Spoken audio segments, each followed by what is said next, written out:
magluto-luto na sa daha. Abanin ko ninyo. And my menu for today is pancit gisado. Low carb version. Una, beef. Karne, butangan gamay og sesame oil. Gamay lang na oyster. Gamay lang yun, gamay lang. Then, paprika. Mahilig man ko magpaprika. Then, nutmeg. Then, salt and pepper. Tapos, mekos-mekos. Na, ibutang ang karne. Tapos, mix-mix. Nahalo na na ko og maayo ang meat. Ayan, pagawasan lang na to gamay ang iyahang oil para moto atong gamiton paggisa. Then, pag medyo brown na ang meat, butangan na itong toyo, gamay, para mag-color-color siya, no? Tapos, asin. Asin. Lagyan asin.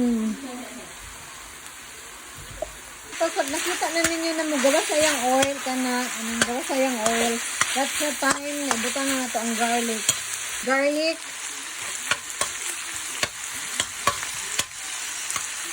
Kami na onion. Onion. Tapos atsal. Marami na atsal. Carrot. Sa low carb, bawal talaga ang carrot. Pero konti lang man nilagay ko. 1/4 lang. Para magpula-pula lang siya.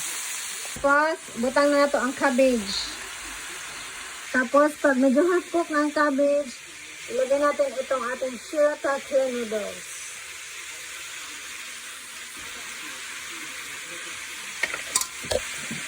Of course, mix.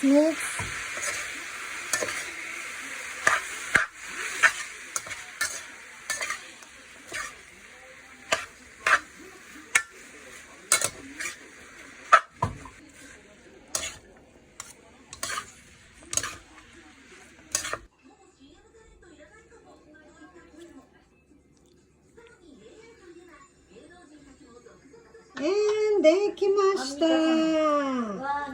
Low carb pancit canton. Enjoy! Itadakimasu!